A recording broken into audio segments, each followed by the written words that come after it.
한 주 동안 정치 현장에서 있었던 가장 인상적이고 의미 있는 한 장면 한마디를 콕 집어서 분석하는 정치콕입니다. 전용기 더불어민주당 의원, 김용태 국민의힘 의원과 함께하겠습니다. 어서 오세요. 안녕하세요. 안녕하세요. 안녕하세요. 먼저 뉴스회전이 뽑은 이번 주 한 장면부터 보시겠습니다.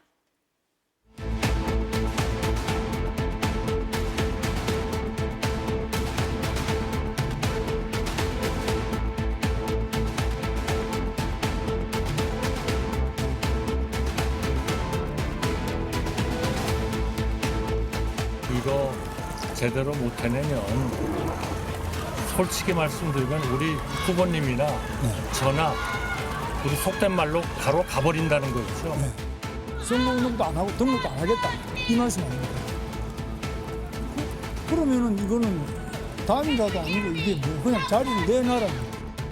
한덕수 후보는 대통령 후보가 되어서는 안 될 뿐이라는 생각도 변함이 없습니다.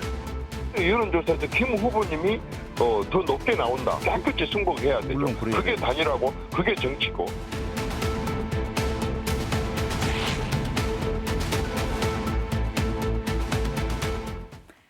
김문수, 한덕수 두 후보의 이름 끝자를 따서 수싸움, 또 두 후보가 치열하게 계산을 하고 있다는 의미에서 수싸움, 여러 가지로 읽힐 수가 있는데요. 단일화를 둘러싼 국민의힘 내용, 먼저 김용태 비대위원님 어떻게 보십니까? 어제 네. 교황 선출 장면을 보니까 시스티나 성당에서 흰 연기가 막 올라오고 갈매기가 있는 영상들 봤는데 굉장히 몸에 전율이 돋더라고요. 사실 저는 오늘 우리 의총에서도 흰 연기가 올라올 줄 알고 기대하고 있었는데 사실 많은 당원분들 또 국민들께 그렇게 좀 좋지 못한 모습들을 보여드린 것 같아서 참 죄송하고요. 제가 중앙정치를 하면서 대선이 이번에 두 번째입니다. 3년 전에는 당시 이준석 저희 대표하고 윤석열 당시 후보하고의 갈등도 있었죠. 그래서 저는 그 갈등이 처음인 줄 알았는데 이번에 3년 만에 당 지도부하고 또 후보하고 대통령 후보하고의 갈등이 있는 것을 보면서 국민들께서 국민의힘을 어떻게 보실까 참 안타깝고 죄송하다는 말씀 계속 드리고 싶고요. 저희가 이제 내일부터 대통령 후보 등록일입니다. 단일화에 대해서 후보 간의 협상 계속 불발이 됐었고 이제는 아무래도 지도부가 여러 고민들을 하고 결정의 순간들이 올 것 같은데 오늘 의총하고 또 있을 또 비대위 회의가 굉장히 중요할 것 같습니다. 어떻게 보고 계세요, 전 의원님? 사실 말도 안 되는 거였죠. 한덕수 후보가 후보직을 맡겨놓은 것도 아닌데 실제로 제1여당의 후보 자리를 내놔라는 식의 이런 요구는 굉장히 좀 무례한 요구다 이렇게 평가를 합니다. 기본적으로 김문수 후보도 내가 돈 쓰고 시간 쓰고 해서 경선 후보로 정당하게 여당의 대선 후보로 선출이 됐는데 사실상 그것을 헌납하라고 하는 것으로 들릴 수 있거든요. 그렇기 때문에 누가 봐도 이것은 본인 입장에서는 받아들이기 어려운 것이었을 것이다라고 밖에 안 보입니다. 그래서 한덕수 후보가 이렇게 비상식 요구를 하는 것이 오히려 더 부각이 되지 않고 실제로 단일화 논의를 지도부가 끌고 가는 모습들은 지금 기존의 정치사에는 있을 수 없는 일이었고 굉장히 비상식적인 상태다. 저는 그렇게 평가합니다.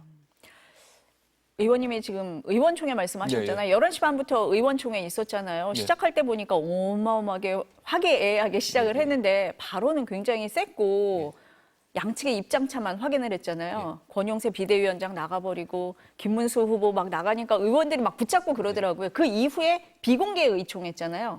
무슨 얘기 나왔습니까? 비공개 의총에 사실 많은 이야기들 안 하셨습니다. 뭐 여러 감정적인 의견들이 나올 수가 있고 의원들도 좀 충격적이고 당황스러운 모습들을 봤기 때문에 일단 잠시 잠정 속개를 오후에 하기로만 하고 일찍 끝냈습니다. 지금 그 비대위에서 국민의힘 지도부 주도로 단일화를 위한 시간표를 가동하고 있다 이렇게 표현을 해야 될까요? 하는데 의원님은 좀 반대 입장을 보이셨던 걸로 제가 알고 있거든요. 저희가 비대위 차원에서 엊그제 단일화를 위한 여론조사를 권고안을 비대위에서 통과시켰고 사실상 제가 이제 반대 의견을 냈었습니다. 그러니까 명분하고 절차가 충돌할 때 정치인으로서 어떤 결정을 해야 하는가는 늘 전용기 의원님도 그렇고 많은 정치인들이 선택의 순간들에 있는 것 같은데 단일화를 해야 된다는 명분은 뭐 충분히 있다라고 생각이 듭니다. 저희는 국민의힘 소속이기 때문에 당연히 이재명 후보에 대한 집권을 막아야 될 정당의 그런 의무도 있는 것이고 당연히 저희 후보로서 국민들께 선택을 받기 위해서 힘을 모으기 위한 단일화가 굉장히 중요하고 전략적으로도 굉장히 중요하다는 것은 당내의 많은 의원들 또 많은 당원분들이 컨센서스가 이루어져 있는 것 같습니다. 저희가 당원들께 단일화를 해야 하냐 말아야 되냐 물었을 때 86%의 비율로 단일화를 해야 된다라고 말씀을 주셨기 때문에 단일화에 대한 명분은 충분하다고 생각이 들고요. 다만 이제 절차적인 부분입니다. 조금 전에 전용기 의원께서 말씀하셨던 것처럼 정당이 나서서 이렇게 권고안이라고 하더라도 가령 이렇게 했던 전례가 있었는가, 아무리 명분이 좋고 전략적으로 필요한다고 하더라도 절차상의 후보분들께서 협의하지 않는 것을 정당이, 물론 절차적으로 문제가, 이것도 이제 김문수 후보 측에서 가처분을 낸 걸로 알고 있고 가처분에 대한 전당대회 개최에 대한 가처분의 결과도 아마 오늘 내일 중으로 나올 것 같은데요. 여하튼 저희 당에서 봤을 때는 어쨌든 뭐 여러 정치적인 것을 고민했겠지만 정치적인 의미에서 절차에 맞냐 이런 고민들이 있었고 그런 의미에서 저는 반대의 말씀을 드렸습니다. 의원총회는 어떻게 보셨어요, 의원님? 실제로 비공개 의총이 있었다고 하더라도 아마 당시에 계셨었겠지만 크게 할 말은 없었을 거라고 봅니다. 뭐 많은 의원들께서 단일화를 해야 되는 그 당위성에 대해서는 충분히 공감하고 있고 해야 된다고 하니까 저 자리에 모여 있던 것 아니겠습니까? 그런데 김문수 후보가 정당하게 뽑힌 후보기 때문에 모든 결정은 김문수 후보 측에 달려 있는 겁니다. 그래서 김문수 후보가 나가고 난 이후에 의원들의 이야기하기에는 명분이 굉장히 부족한 것이죠.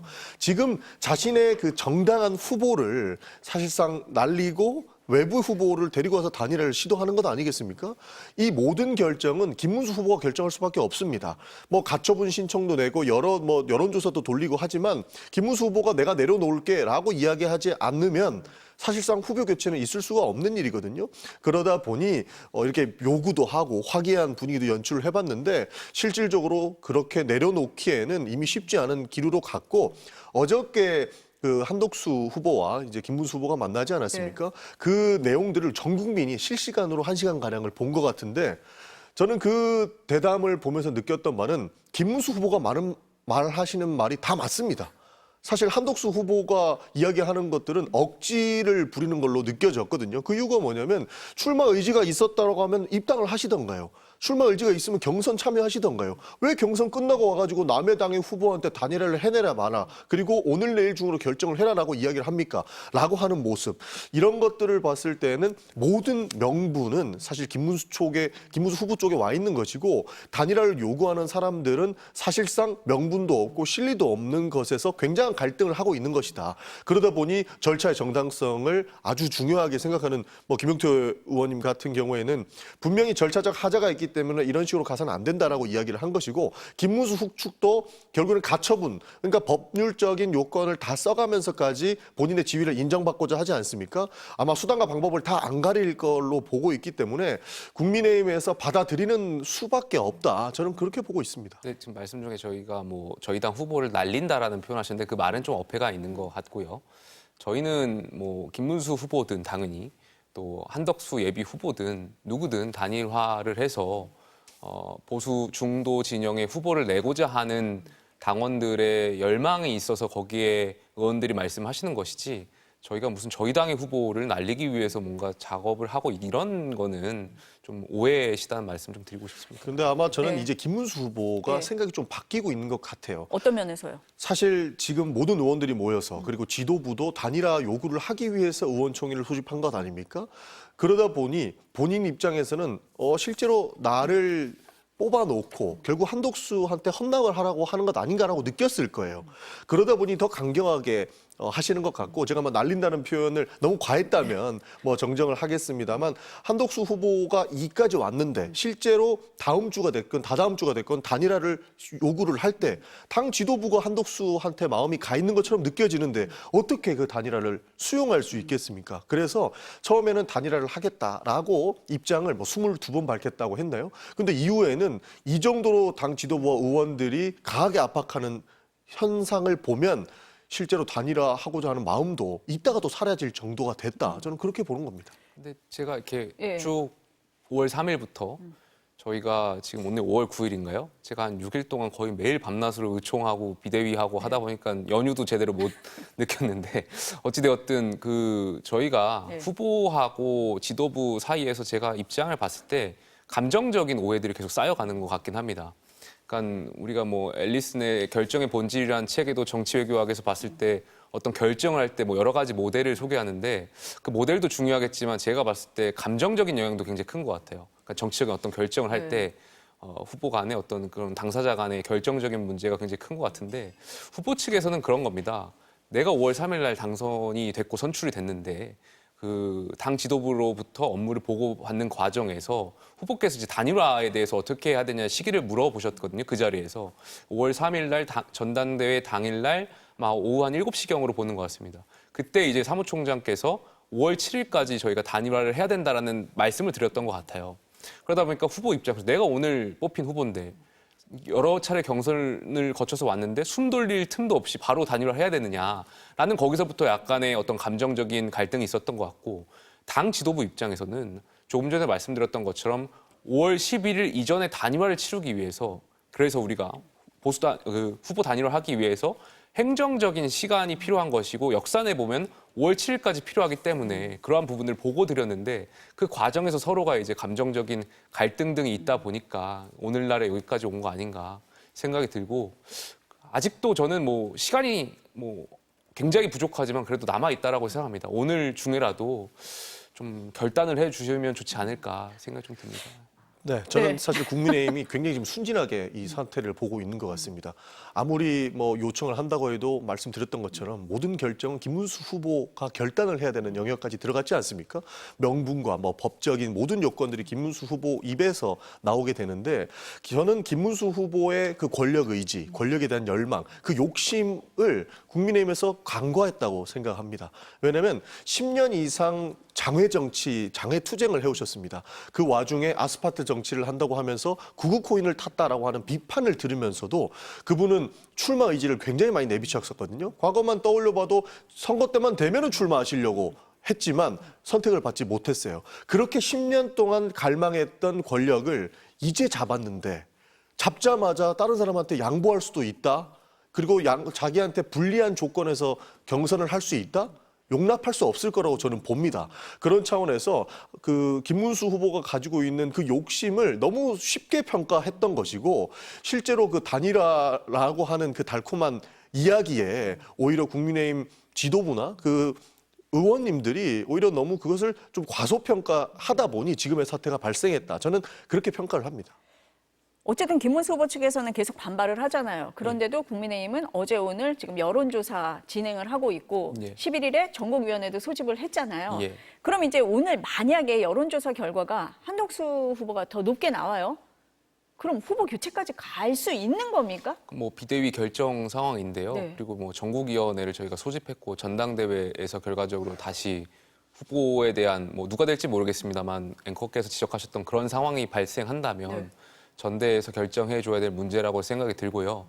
다만 조금 전에 말씀드렸던 것처럼 김문수 후보 측에서 가처분을 냈죠. 신청했습니다. 네. 그래서 오늘 만약에 결과가 나온다면 이게 기각이냐 인용이냐에 따라서도 여러 가지 상황들이 좀 바뀔 수 있을 것 같다라는 생각이 들고 대부분의 의원들이나 이제 법률가들은 이제 기각을 예상을 하는 것 같습니다. 왜냐하면 제가 아까 정치적인 절차를 네. 말씀드렸는데 법적인 절차에 있어서는 당원 당규의 절차대로 이게 진행되는 거기 때문에 법원이 판단할 때는 문제 없다라고 생각을 많은 분들이 예측하는 것 같은데 또 법원의 판단이 어떻게 나올지 모르니까 그건 조금 더 오늘 오후에 좀 결과를 보고 거기에 따라서 의총이라든지 또 비대위의 회의 결과가 바뀔 수 있다라는 말씀도 좀 드리고 싶습니다. 제가 감히 평가하기는 네, 어렵지만 법원에서 기각이 나오지는 어려울 것이라고 두 봅니다. 가지잖아요.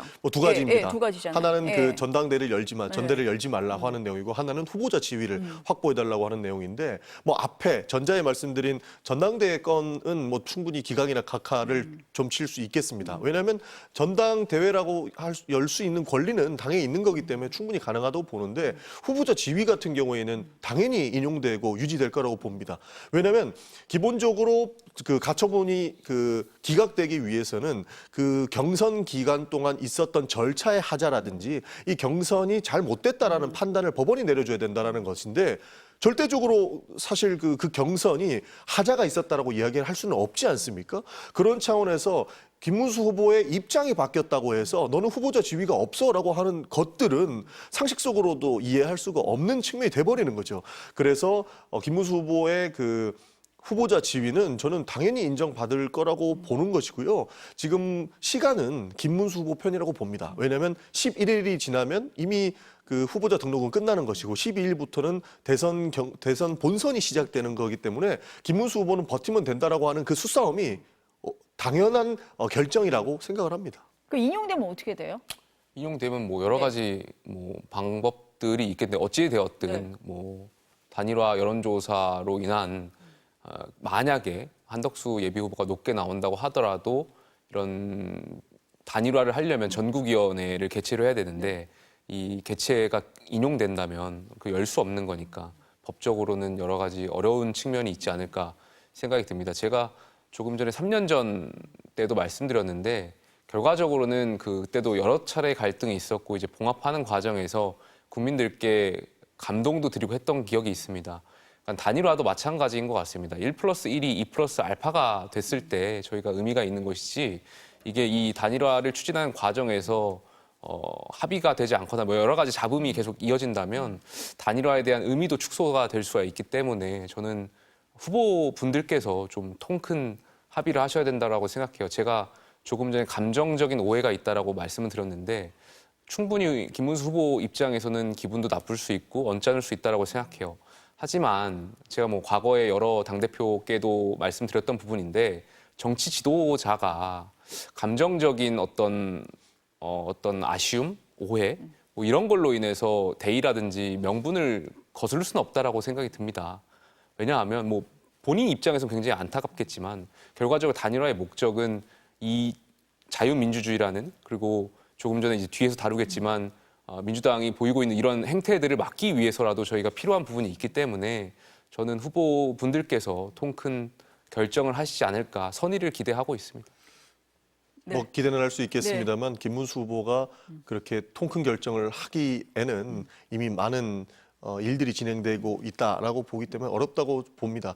지금도 속보가 나오고 있는데요. 홍준표 후보를 상임선대위원장으로 임명했다라고 합니다. 그러니까 김문수 후보는 지금 당권과 거리를 둬도 충분히 상임선대위원장직을 맡아줄 사람들이 있고 같이 선거를 뛸 사람들이 있는 겁니다. 그리고 홍준표 후보가 전 후보가 이 상임선대위원장을 수락했다라고 하는 것은 그 경선에 대한 정당성을 더욱 확보하기 위한 포석이라고 보고 있거든요.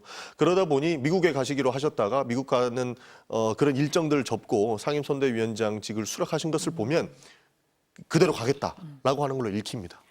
전 의원님이 그 김문수 후보 만만치 않다라고 말씀을 하셨는데 어제 그 2차 단일화 회동이요. 생중계됐고 공개된 장소에서 했잖아요. 김문수 후보가 그렇게 제안을 했다라고 들었고 오늘 의원총회도 원래 권성동 원내대표 발언까지만 공개하고 이후는 비공개라고 기자들한테 처음엔 공지가 됐는데 김문수 후보가 아니다, 이것도 공개된다라고 얘기를 했다는 거예요. 어떤 좀 의도가 있다, 내 주도로 끌고 가겠다 이런 면도 좀 있을까요? 어떻게 보십니까? 그 비하인드 스토리까지 제가 잘 모르는데 그게 맞다는 전제 아래 아무래도 후보가 취할 수 있는 방법은 여론전을 생각하는 거겠죠. 본인의 사실 후보 선출되고 나서 첫 의원총회였습니다. 5월 3일 이후로 6일이 지났는데 사실 당일날이라든지 다음날 바로 의원총회를 소집해서 후보하고 의원들하고 상견례하고 했었어야 되는데 여러 차례 무산됐었죠. 지도부 입장에서도 계속해서 의원총회에 후보께서 오셔서 의원들하고 단일화와 관련된 좀 허심탄회한 이야기를 주고받았으면 좋겠다. 서로들 오해가 있다 보니까 그 자리에 오셔서 언론을 상대하는 것이 아니라 직접 의원들하고 이야기했으면 좋겠다 여러 번 요청을 드렸는데 사실 계속 불발됐어요. 근데 그럼에도 불구하고 6일 만에 오늘 의총이 있었는데 본인의 모두 발언을 공개로 하시겠다고 하고 사실상 단일화를 하지 않겠다라고 저는 그렇게 읽혔는데 그런 말씀을 하신 것은 아무래도 여론이라든지 국민한테 호소하기 위한 그런 목적에서 공개를 하시지 않았을까 생각이 듭니다. 이 공개 어떻게 보세요?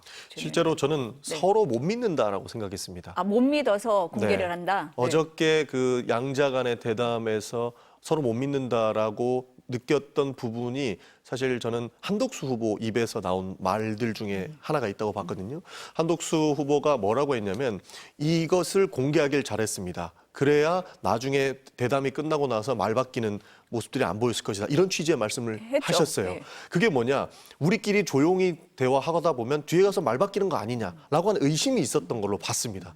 그래서 서로 믿지 못하기 때문에 오히려 이 내용들을 다 공개하고 이런 대담들을 이어가자라고 하는 뼈 있는 사실 농담이었다고 느꼈기 때문에 저는 그 대담을 보면서 모든 것을 공개하는 것이 결국에는 서로를 믿지 못했던 것이고 서로 뒤에서 소위 정치질하는 것에 대한 반감이었다라고 느꼈었고 생각을 했었습니다.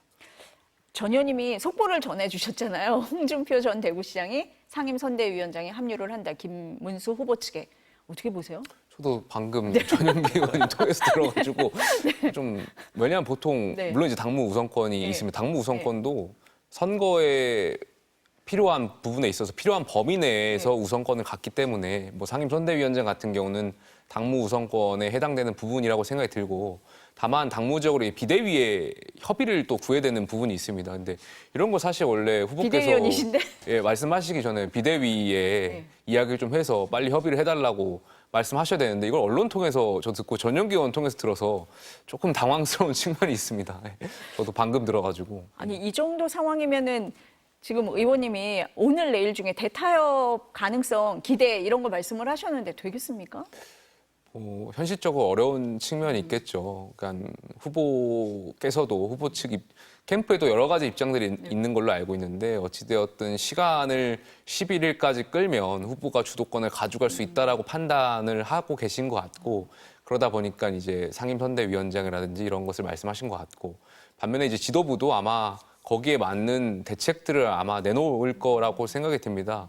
오늘 가처분 결과가 어떻게 나올지 모르겠습니다. 거기에 대한 대응 방안들도 저희가 오후에 있을 의총이라든지 비대위에서 내놓을 예정이어서 근데 이렇게 계속해서 강대강으로 가는 거는 사실 당원분들이나 국민들이 보시기에 불성사나운 것이고 가장 좋은 거는 아직도 저는 합의할 수 있는 시간이 조금이라도 남아있기 때문에 그 선의를 당위성 차원에서 말씀드릴 수밖에 없을 것 같습니다. 사실상의 지도부가 명분을 더 잃은 것이죠. 제가 먼저 말씀드렸다는 이거는 저는 속보가 나온 것을 바로바로 전달해 주는 것이다라고 말씀을 드리는 것이고 결국에 그 경선을 했던 후보들이 똘똘 뭉치기 시작하면 당 지도부는 머리가 더 아플 겁니다.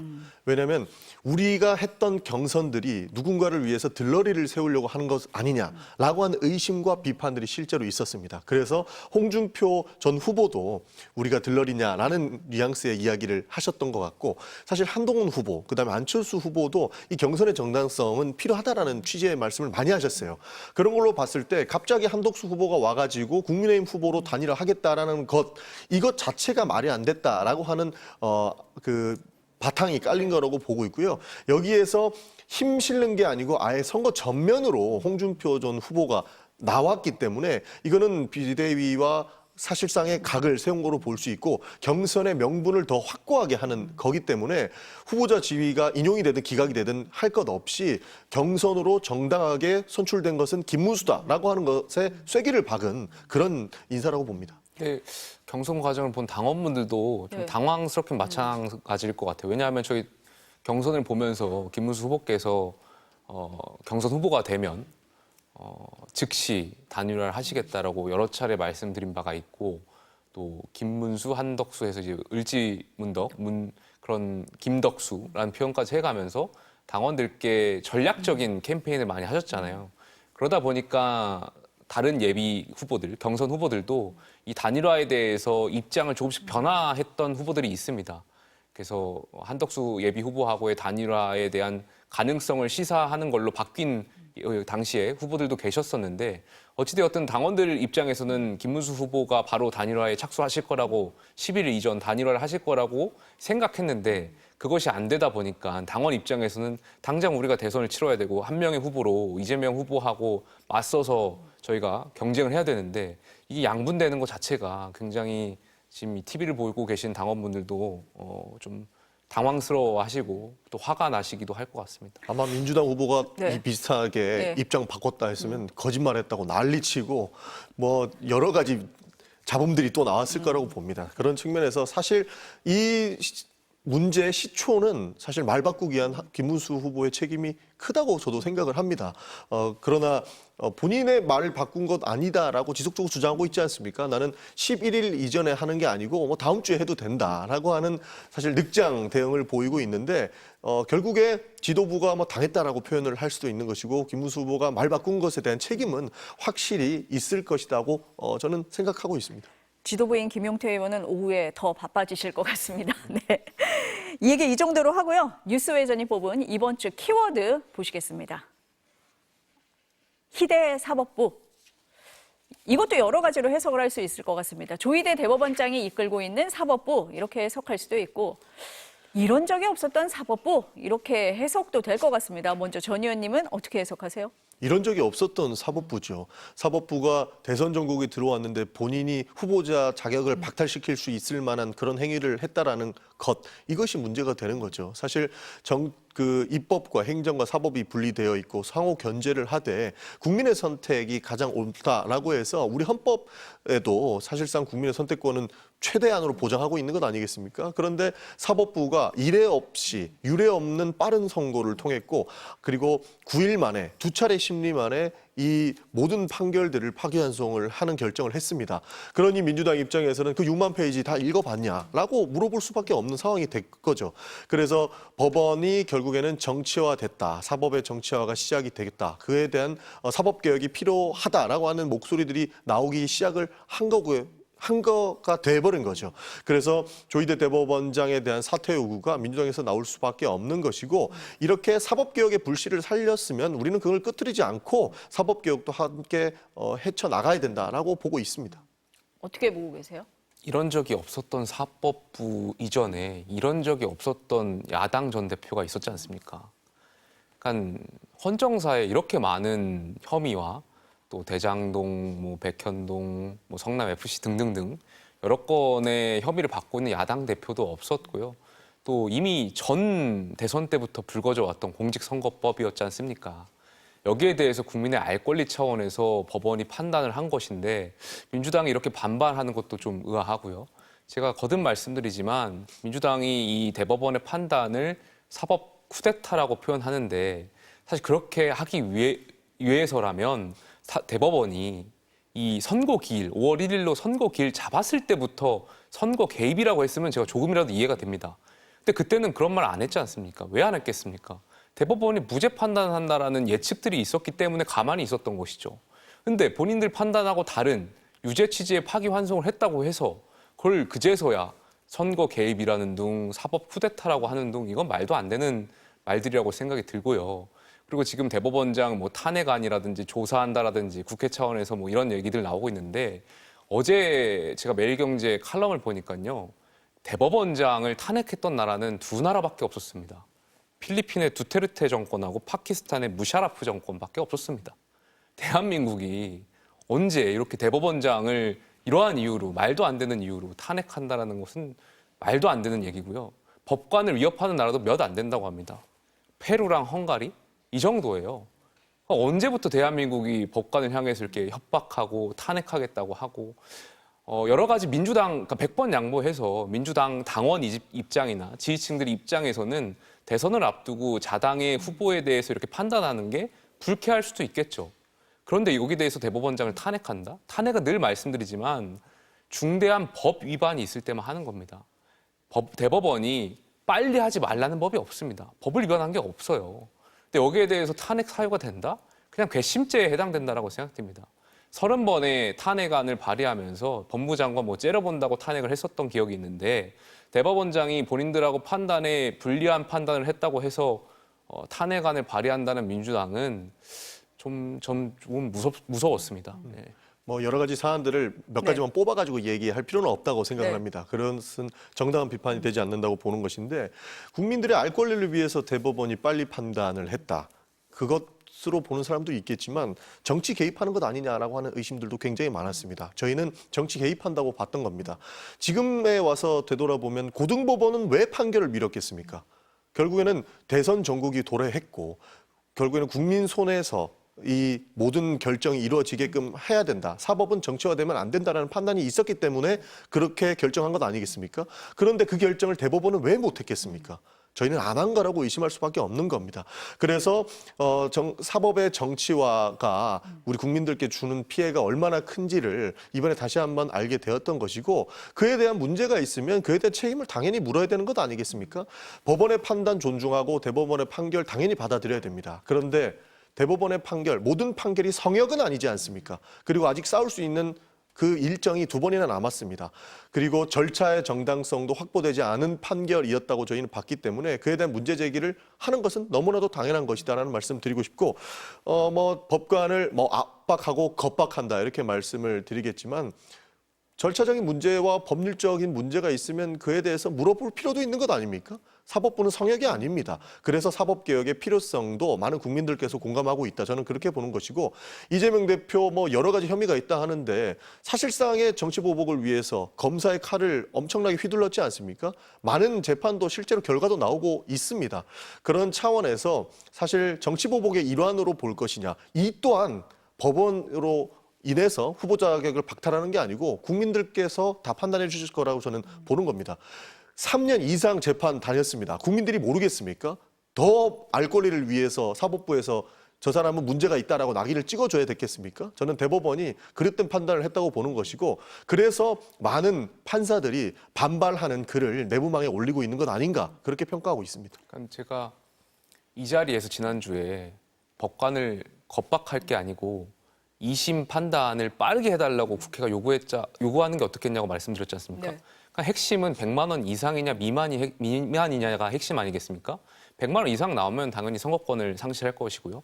100만 원 미만이 나오면 이재명 후보에 대한 선거권에서도 자유로워지니까 민주당도 이렇게 가야 우리 법치 시스템에 맞는 것이지, 계속해서 법관 탄핵한다, 한다, 대법관을 늘리겠다 이렇게 협박하니까 2심 재판부가 별 수 있겠습니까? 당연히 그런 결정, 정치적인 영향에 의해서 결정이 됐다라고 생각이 들고, 저는 선거 기일을 늦추는 거야말로 선거에 개입했다라고 생각이 듭니다. 100만 원 이상인지 미만인지 결과를 줘야 국민들도 여기에 대한 판단을 하실 텐데, 이걸 미루는 것 자체가 이미 선거에 법원이 개입한 상황이 됐다라고 생각이 들고요. 저는 어젠가요, 그 민주당이 단독으로 법안을 개정해서 올렸잖아요. 대통령이 됐을 때 그 진행 중인 사건에 대해서 무기한 연기를 하는 것이고, 단서 조항으로 무죄가 가능할 때는 계속해서 재판할 수 있게 하는, 이 도대체 무슨 법인지도 모르겠고 누구를 위한 법을 만들려고 하는 건지도 모르겠고, 이거야말로 저는 농단이라고 생각됩니다. 입법 농단이라고 생각이 들고 법치주의를 부정하는 거라고 생각이 듭니다. 사실 저희는 개입하지 말라라고 이야기를 했고, 실제로 개입하면 안 된다라고 하는 입장을 굳건하고 있습니다. 사실 그 일련의 사건들을 겪으면서 저는 검사나 판사들처럼 대한민국 초엘리트층은 왜 이렇게 이재명 대표를 못 잡아먹어서 안달일까, 이런 고민을 하게 됐었거든요. 결국에는 그 권력의 기대에 맞서 싸운 사람이라는 평가밖에 남지 않았습니다. 그런 차원에서 저렇게 권력에 기대지 않는 사람이 성공을 했을 때 본인들에 대한 질서가 무너질 거라는 두려움이 있었을 것이다. 그런 판단이 없고서야 어떻게 사법이 결국에는 그 방망이로 후보자 자격까지 박탈을 급하게 절차적 하자가 있는 상태에서 진행할 수 있을까라고 하는 생각을 안 하지 않을 수가 없었거든요. 그런 차원에서 결국에는 국민들이 판단하게 두는 겁니다. 국민들이 어떻게 판단할지도 모르는 상태에서 사법부에서 몇 명이, 그 초엘리트들이 후보자 자격을 박탈한다? 그것이야말로 선거 개입이라고 볼 수밖에 없다. 저는 그렇게 생각합니다.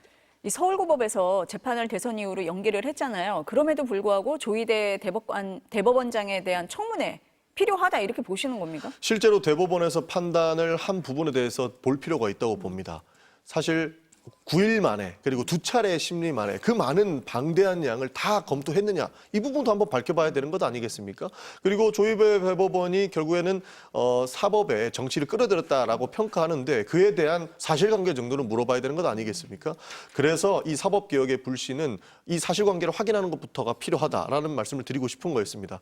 대법원까지 갈 정도면, 지금 비단 이재명 대표에 대한 그 판단 이외에도 대법원에 갈 정도면은 모든 인생이 다 걸려있는 재판일 겁니다. 그런데 지금 이 일련의 사항들로 인해서 대법원이 우리 기록을 똑바로 보지도 않고 판단하는 거 아니야? 라고 하는 국민적 의심을 심어줬습니다. 그런 것들을 우리가 방기해야 되겠습니까? 인생을 걸린 재판에 판사들이 보면서 꼼꼼하게 기록된 문서도 보지 않았다라고 하는 이 의심, 결국에는 지워줘야 되기 때문에 그 사실관계는 국회에서 따져 물을 필요가 있다고 보는 것이고요. 대법관에 대한 여러 가지 인사, 인원을 늘린다 이런 부분도 재판할 거리가 많고 이렇게 방대한 양을 무수하게 많은 재판에서 한다면 인원도 늘리고 필요한 부분에서 보충도 해줘야 되지 않겠습니까? 그런 차원에서 접근하는 것이지 이것을 대법원을 굴복시키기 위해서 압력을 넣기 위해서 하는 것이다 라고만 보기에는 말에 어폐가 있다라고 생각합니다. 과거에 노무현 전 대통령이 법치의 중요성을 말씀하셨던 영상들이 최근에 회자가 되더라고요. 제가 정확한 워딩은 기억이 안 납니다만 취지가 이랬던 것 같습니다. 법치를 강조하시면서 후보도 또 정치인도 법 아래에 있다. 당연히 법을 따라야 한다라는 취지로 말씀하셨던 영상이 기억에 남습니다.